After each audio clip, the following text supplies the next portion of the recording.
Isang matinding pasabog ang yumanig sa publiko ngayong araw matapos lumantad ang isang umunoy dating drug runner na nagbunyag ng mga detalye kaugnay sa operasyon ng iligal na droga at direktang idinawit sina Pangulong Kuting Jr. at House Speaker Martin Tambaluslos. Ayon sa testigo, may matibay siyang hawak na ebidensya na mag-uugnay sa ilang matataas na opisyal sa umunoy malawakang drug network sa bansa. Ipinasa na ng testigo ang mga dokumento, larawan at umunoy bank transactions record sa mga otoridad na kasalukuyang iniimbestigahan na ng National Bureau of Investigation. Sa gitna ng pasabog ng isyong ito, napansin ng publiko ang pananahimik at umano'y pag-iwas sa mata ng publiko ni na Pangulong Kuting at Tambaluslos na hindi pa nagbibigay ng pahayag mula ng kumalat ang naturang impormasyon. Samantala, nananawagan ng iba't ibang grupo para sa isang masinsinan at independenteng imbestigasyon upang malaman ang buong katotohanan. Giit ng ilan, walang sino man ang dapat ituring na ligtas sa batas, gaano man kataas ang kanilang posisyon. Habang inaabangan ang sagot mula sa Malacanang at Kamara, tutok lang po kayo sa amin para sa pinakahuling balita tungkol sa kasong ito. At yan nga ang balitang ating pagkakatutukan. Ngunit bago ang lahat, siguraduhin mag-subscribe at i-hit ang notification bell para sa patuloy na pagtutok sa mga silyap ng bagong balita sa tunay na boses ng masa.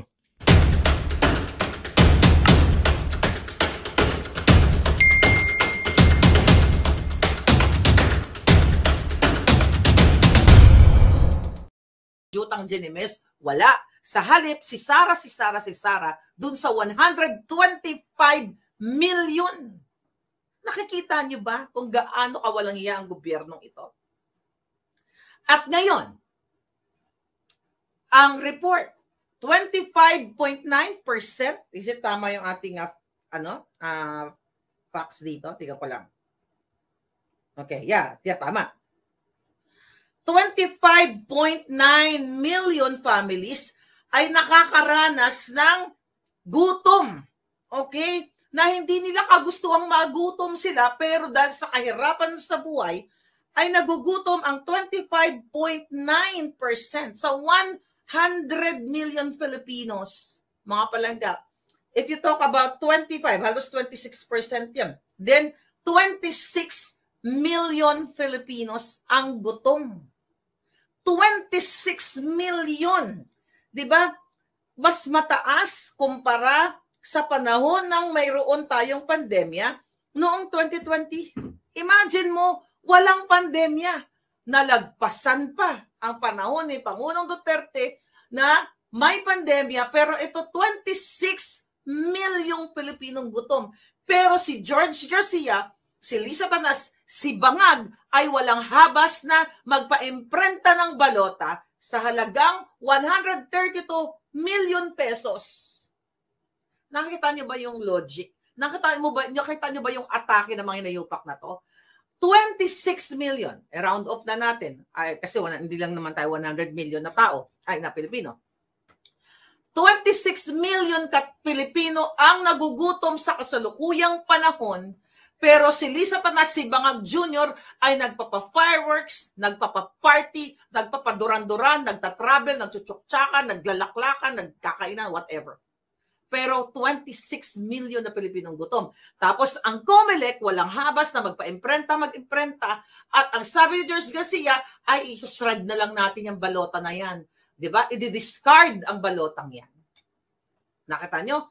I-discard ang mga balota. Sabi ko nga, sana bago ka nagdesisyon na magpa-imprenta yan, dahil pwede naman pala i-discard yan at this moment in time na pwede pa naman palang hindi mo na magpa-imprenta, siguraduhin mo na final na yung mga kandidato. 132 million, wala pa po yung mga sweldo ng mga trabahador, yung mga nag-overtime, sabi niya. Round off na natin yan. Sabihin mo ang sweldo nila. I don't know, o computation, 150 million na lang. Sige, lagay na natin. Okay? 132 plus 18, kunyari, million yung kanilang binayad doon sa mga staff. Nakikita nyo kung paano kayo babuyin ng gobyernong ito? Diba? Ay, namatay na. Nawala ng battery. Sorry naman, wala na kasi kayo na pa naka-on. Nawala na, mamaya uli, i-charge natin. Guguluhin nila yung numbering para maiba ang reading ng machine bilangan, sabi ni Romel Causing. Bubutasan ko, ano? Bubutasan. Okay, nawala yung comment mo. Anyway, mga kababayan, nakita niyo yung pagkawalang hiya ng gobyernong ito.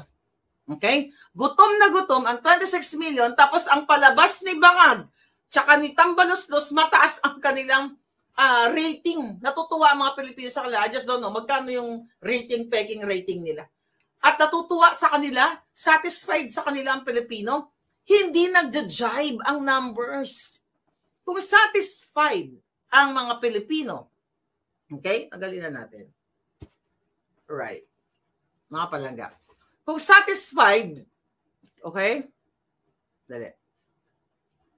Yeah. Kung satisfied ang mga Pilipino sa bangag na administrasyon, hindi magkakaroon ng ganyang resulta na 25.9 o almost 26 million o more than pa ang nagugutom sa ating bayan. Pero yung 125 million na confidential fund, sabi nga ni Aisha Parocha, okay, ay ayaw nilang tigilan. Pero yung Duran-Duran, yung flood control, yung ayuda, walang gustong usigin. Ang mga buwaka ng ina, walang gustong mag-usig dyan sa Huwad Committee kasi magkakasabwat sila.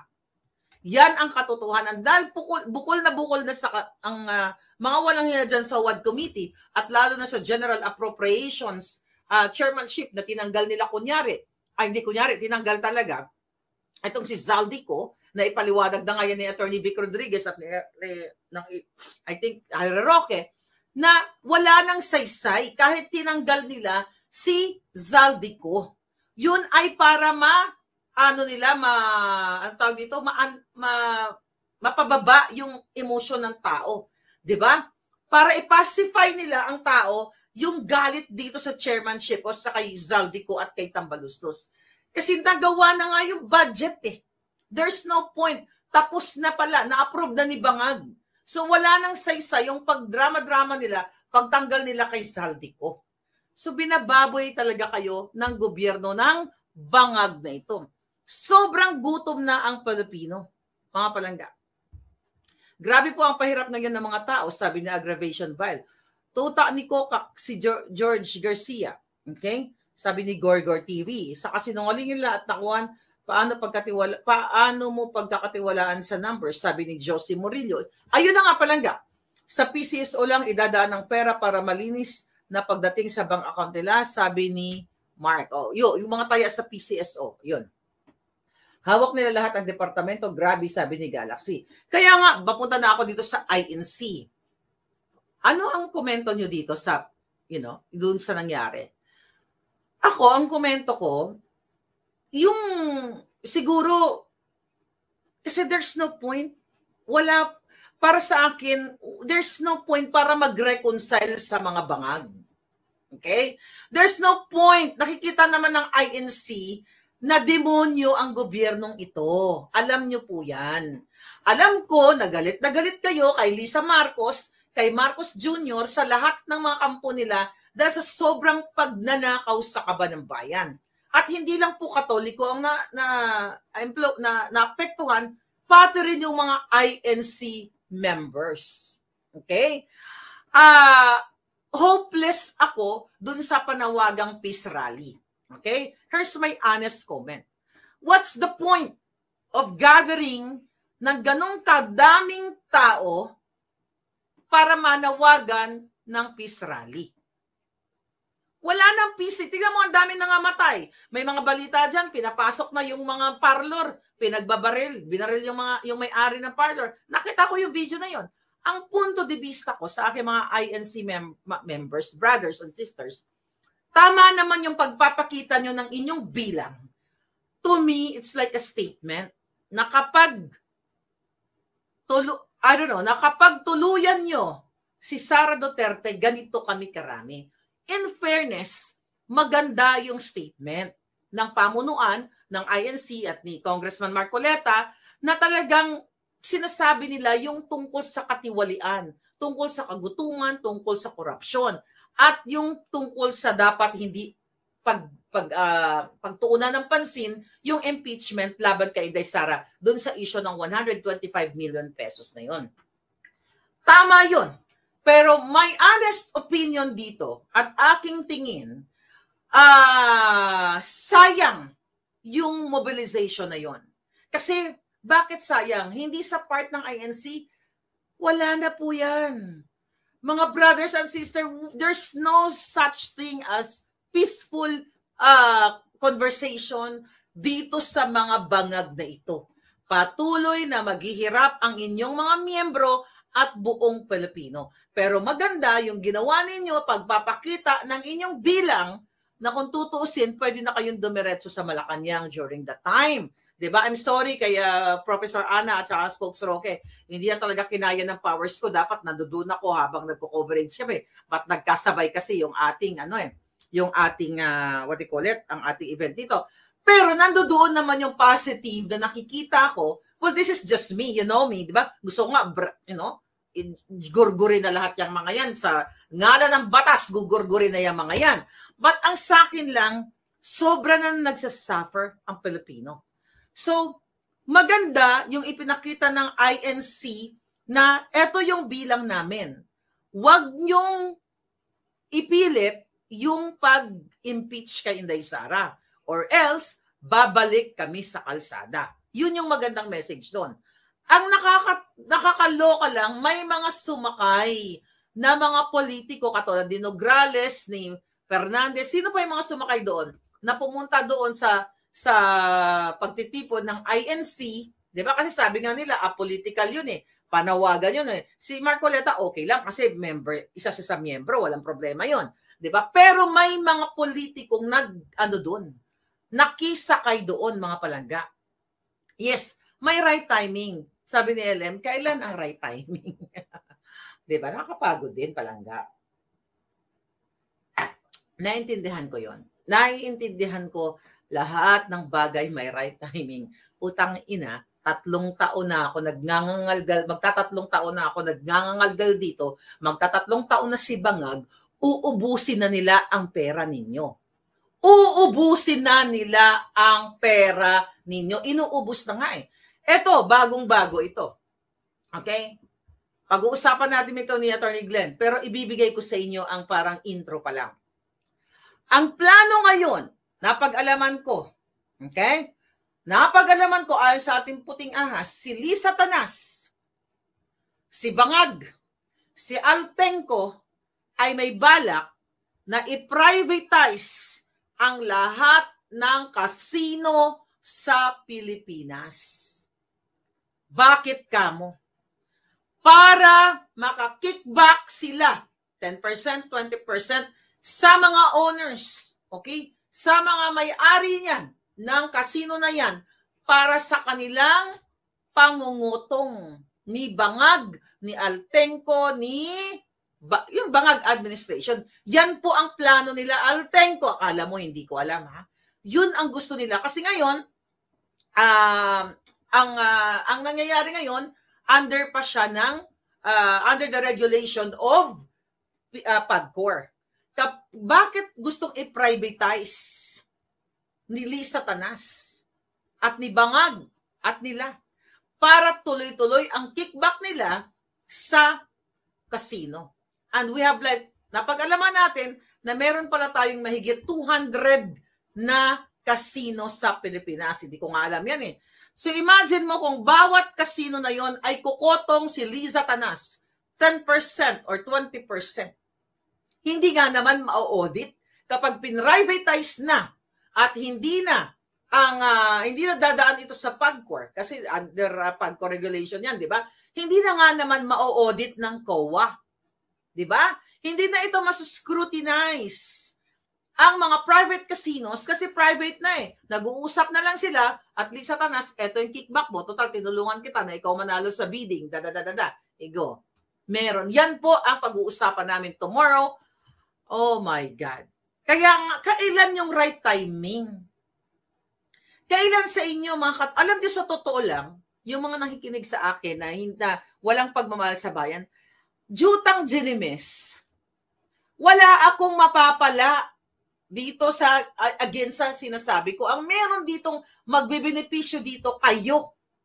Kayo dyan sa Pilipinas, whether galit kayo sa akin, ulit-ulit ko yan, kayo ang magbibenepisyo dito. Pero dahil ayaw niyong makinig, dahil sabi nyo, okay lang sa inyo na may 26 million tayo mga Pilipinong nagugutom, yung batang nagtitinda ng sampagita, at ang gwardya naghampasan and everything.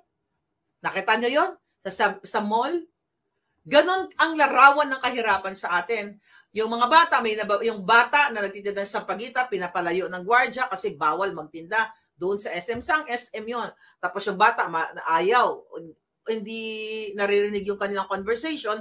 Pero prior to that, nung yung bata, hinampasan ng sampagita yung security guard kasi sinira naman ng gwardya yung sampagita ng bata. You know what? Lahat ng bagay na pag-uusapan yan. Kung ako siguro ang gwardiya doon, hindi aabot sa ganon. Hindi ko alam kung gaano katalas o angas yung batang yon. Pero to me, yung batang yon, hindi ko alam kung anong background ng batang yon, pero ang alam ko, mahirap yung batang yon. May mga nagsasabi na ito daw ay ginagamit ng sindikato, hindi natin alam. Hindi tayo pwede mag-judge. Pero ang bata naka-uniforme. Okay? Hindi natin alam kung ano rin ang sinabi ng gwardiya. Baka mamaya sabi ng gwardiya, hoy, iha, umalis ka dyan. Pwedeng ganon. Tapos dahil yung bata palaban at may paninindigan, palaban yung bata. Hindi natin alam. We can only speculate. Pero so nakikita ko doon, ito ay larawan ng kahirapan. At ang angas ng isang security guard ay nagpapakita na talaga namang sa atin, kapag angat ka lang ng konti, syempre yung bata parang pulubi, parang minsan nililimusan pa yan eh. Tapos piling ng gwardiya dahil superior, siya, may power siya dahil as a guard. So ganun-ganun na lang yan, ginanon, sinira. Pwede naman niya sanang kinausap ng maayos yun. I don't know. Kung kinausap ba niya ng maayos, sinigawan ba niya, na hindi na magtatapos sa ganun. Pero ito'y larawan, kaya larawan ng kahirapan, ito yung larawan ng Pilipinas, na yung mga batang yan, hindi na yan magtitinda ng sampagita kung binibigyan ng tamang kalinga ng gobyerno. Paano yung tamang kalinga ng gobyerno? Kung dyan pa lang sa Department of Education, dyan pa lang sa DSWD, talagang nakakarating yung ayuda para sa mga batang yan. Kasi minor de edad yan elementary. Kung merong, kung merong nutrition,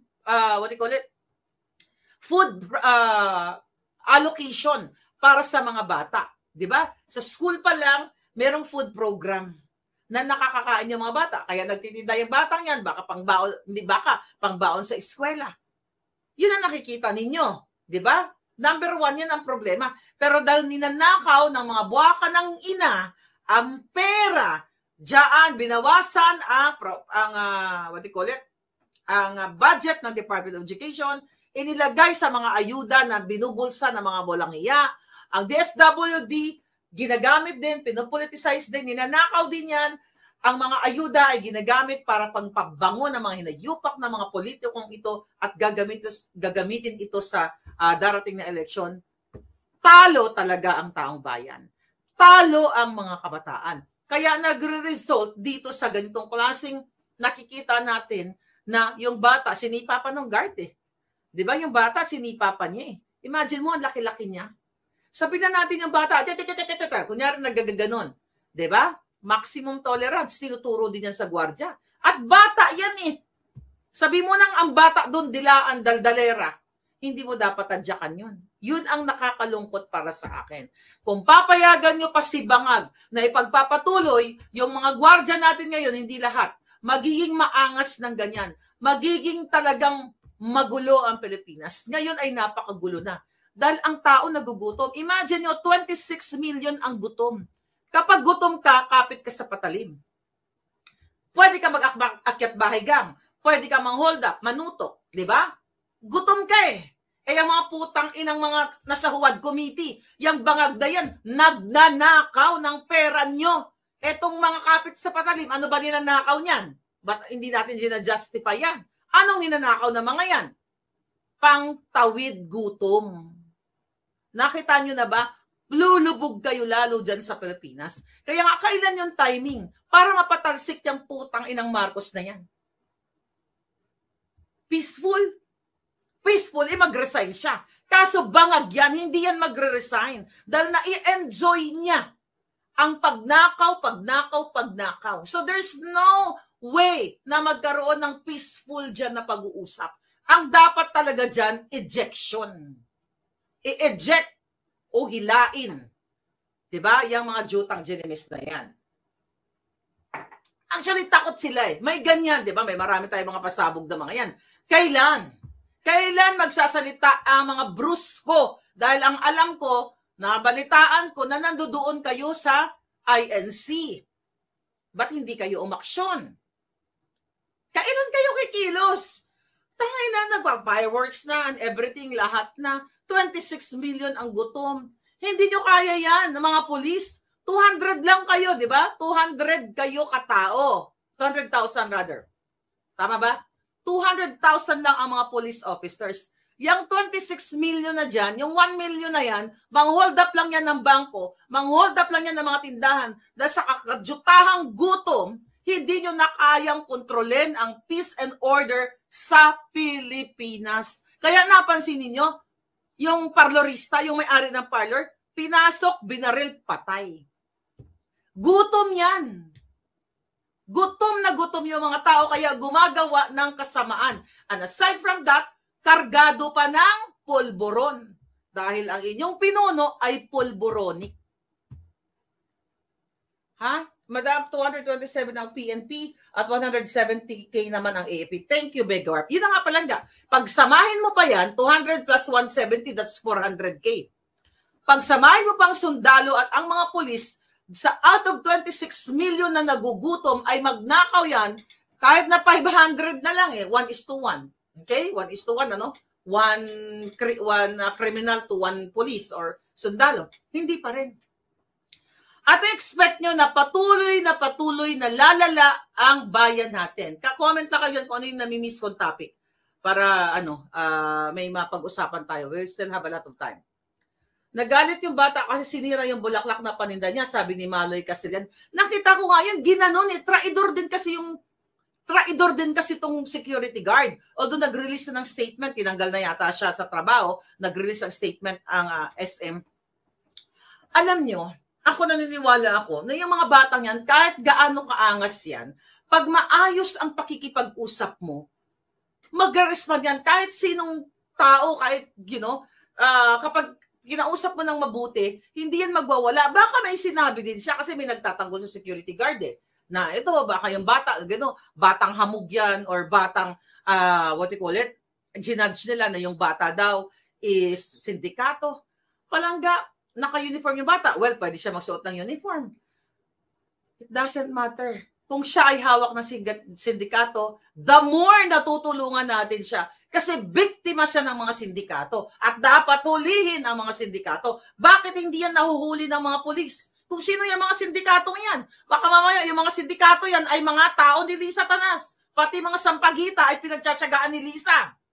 Dahil ang puki ng inang yan, sobrang sugapa at takam na takam sa pera. Nakita nyo? Hindi mo pwedeng sabihin yung batang yan, ganito, ganyan. Wala kayo dun sa pwesto ng batang yun eh. Diba? Sabihin pang hawak sa ng sindikato, maangas siya. The more na bibigyan ng kalinga ng gobyernong ito. Kesa magpa-fireworks dyan si Lisa Tanas, halos every other night, every week.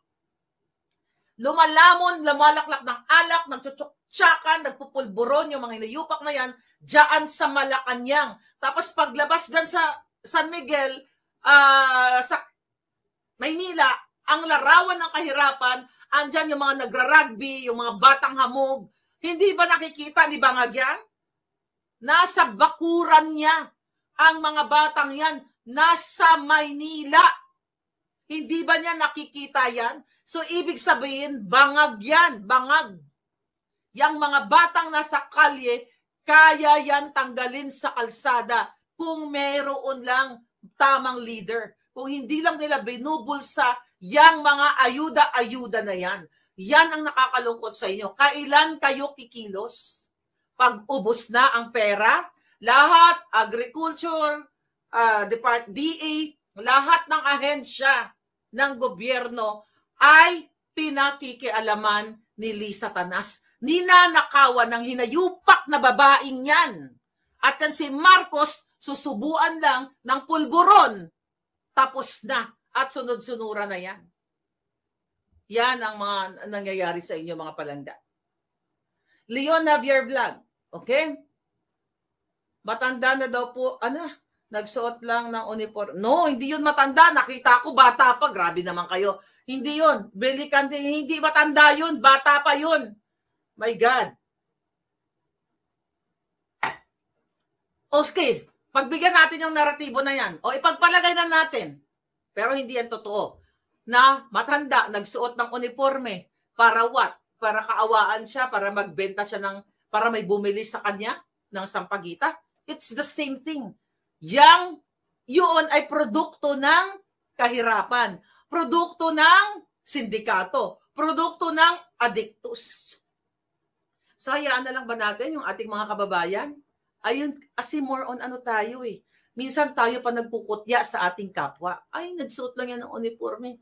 Ayan kasi yan, mga batang yan, mga rugby boys yan. Alam mo, may ganyan kayong attitude. Alam ko may mga ganon tayo, mga Pilipino na, ayan, mga batang mo, ganyan-ganyan. Ako, yung mga nanay yan, ganito, ganyan-ganyan. Yung mga yan, pakawala ng mga magulang. Hindi nyo ba naiisip? They are victims.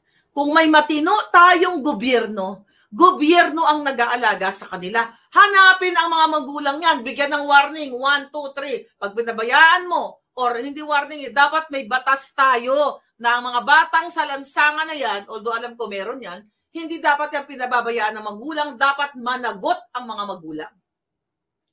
Child labor nga yan eh. Sa Amerika, hindi po pwede yan. At sa ibang bansa. Di ba? Hindi pwede yan, child labor yan. So, dapat yung mga batang yan, pinoprotektahan at ini-educate ang magulang at nabibigyan sila ng trabaho. Pero paano naman i-educate ng government ang mga magulang niyan para alagaan ang mga anak? Dahil yung pondo para sa kanila, sa mga barangay, na i-educate yung mga jobless, turuan para maging mabuting ina, mabuting magulang, lumayo sa pulburon. Paano gagawin ng gobyerno ni Bangagan? Siya mismo addict. Siya mismo bangag na bangag sa pinagbabawal na gamot. Paano i-apply yan sa gobyerno, sa barangay? Sige nga. Anong sabi ni Marbil? Ang pagsisinghot ng pulburon ay hindi addict, kundi ito ay pamamaraan lamang para maging gising, maging dilat ang mata, para makapagtrabaho ng extra hours, hindi antok-antukin. See that? Saan kayo pupulutin, mga hitad? Dapat ipatawag din yung parents kasi gabi na sa labas ng bata at babae pa, Zaralina. Tama yun. Kaya nga, saan po nag-uugat ang problemang ito? Sa gobyerno. Kasi imbes na ang pondong yan ay ilaan sa mga ganyang problema, larawan ng kahirapan ng ating bayan, ay ibinayad kay Duran-Duran. 1.5 million US dollars. Estimate lang yon.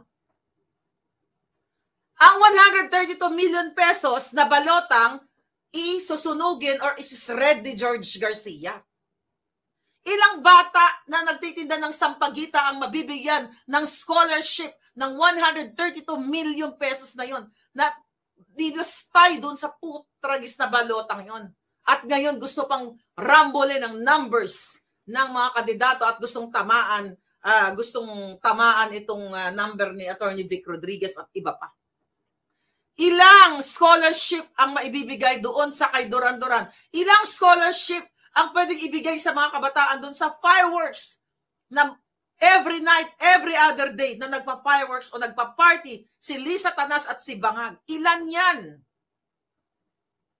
Then BBM pa rin kayo? Bangag pa rin kayo?